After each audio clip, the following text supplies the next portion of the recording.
us the step D, use NTPQ NP. This queries the running NTPD server, and it returns status information including whether or not the local NTPD server has synchronized against a remote NTPD server, and whether or not it has contacted all of those NTPD servers, one or more of course. So then we've executed NTPQ-NP. NTPQ is the Network Time Protocol query utility.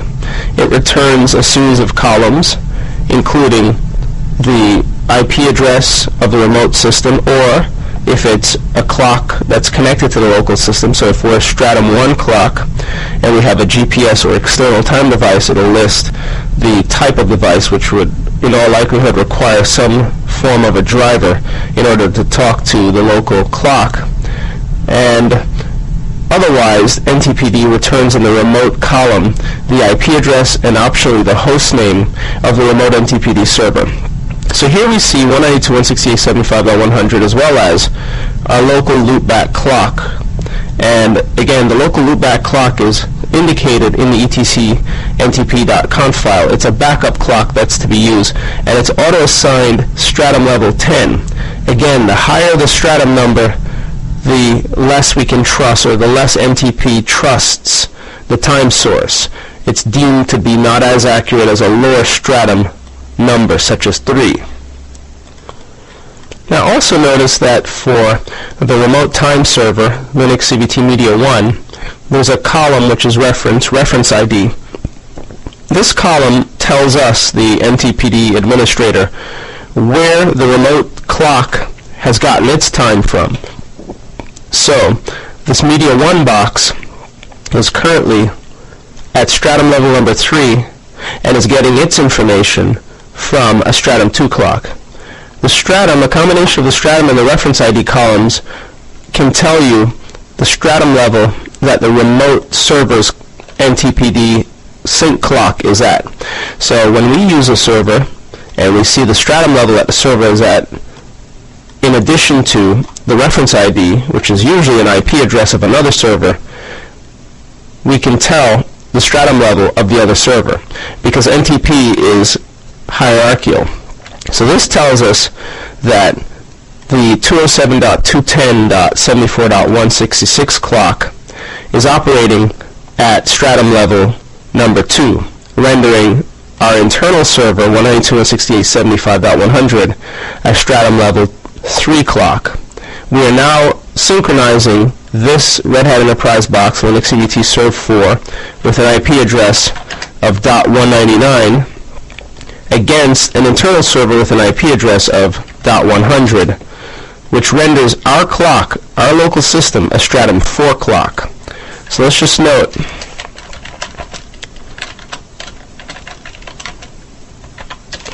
NTP synchronization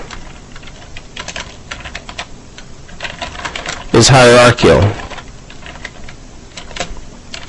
Thus, if we sync against a Stratum 3 clock,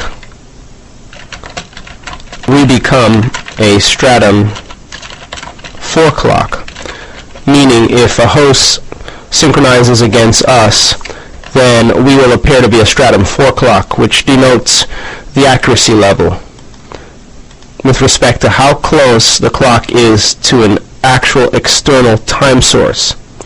There are other values that are kept, whether or not the item's up, whether or not it's reachable, when to contact it, when to poll it, delay, offset, and jitter columns, which again are metrics maintained by NTP to determine how accurate and how far and how much of a trouble it is to contact the clock.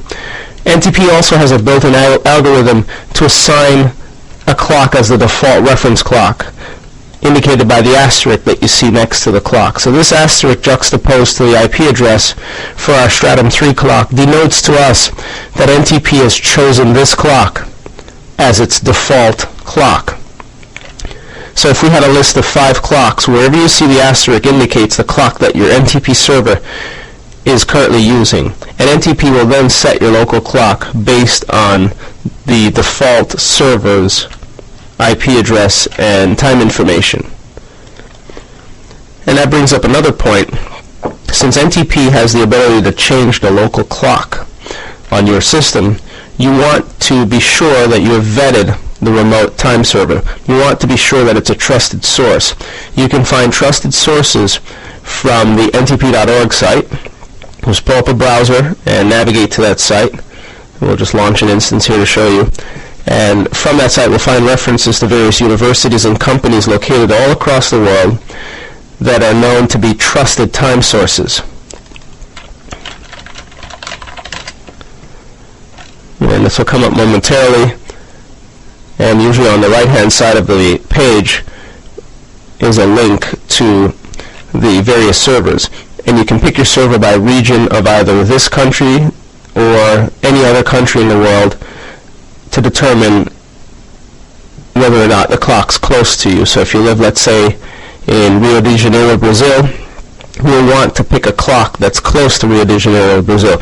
Now we'll wait for this site to load, and while it loads we'll continue our discussion. It will come up momentarily in the interest of saving time. So we're syncing against a Stratum 3 clock. We have become, as a consequence, a Stratum 4 clock. How can we prove that we've become a Stratum 4 clock? Well, that brings us to our next task. Prove that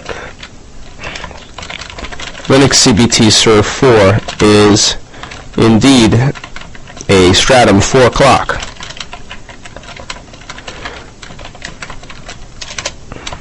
To do so, we'll modify the etc/ntp.conf file of the local system, Linux CBT Serve 1.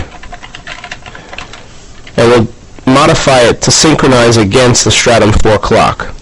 So A1 will be to insert server 192.168.75.199 as a time reference, as an NTP time reference, and then start our service locally.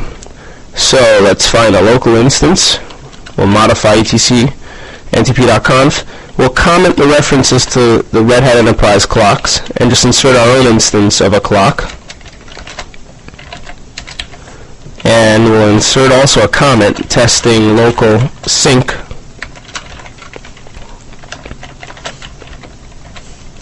And then save the changes. Now again, we need to start the service. So let's find service in our history. Start it. And we'll also check config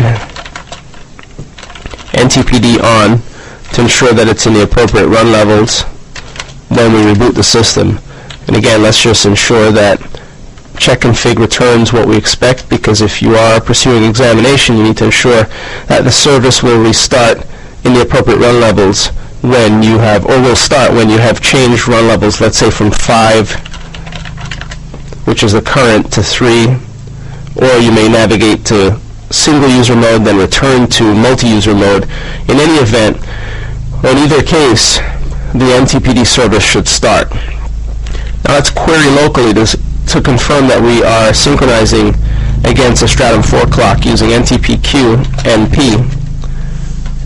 And it will take a little while to return it, but nonetheless we see that 199 is in our list of clocks to consult.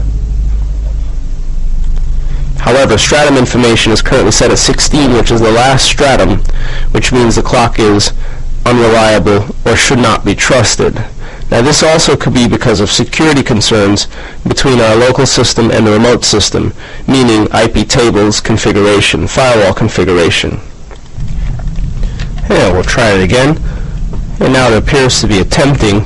Often you'll find stratum 16 until the NTP server is able to determine the stratum level of the remote server. So eventually we'll see that this comes back at stratum 4, but this won't prevent the clock from synchronizing. For example, currently it sees that local is set to a lower stratum level, so it will use the local clock until this remote clock obtains a lower stratum level, or in other words, until the local NTPD server is able to determine the status of this remote clock. So eventually that will resolve itself, but again, You can use remote clocks from the NTP.org website, navigating to the time servers link and just finding time servers that are in your vicinity, such as from a university or a big company that's been gracious enough to publish NTP servers.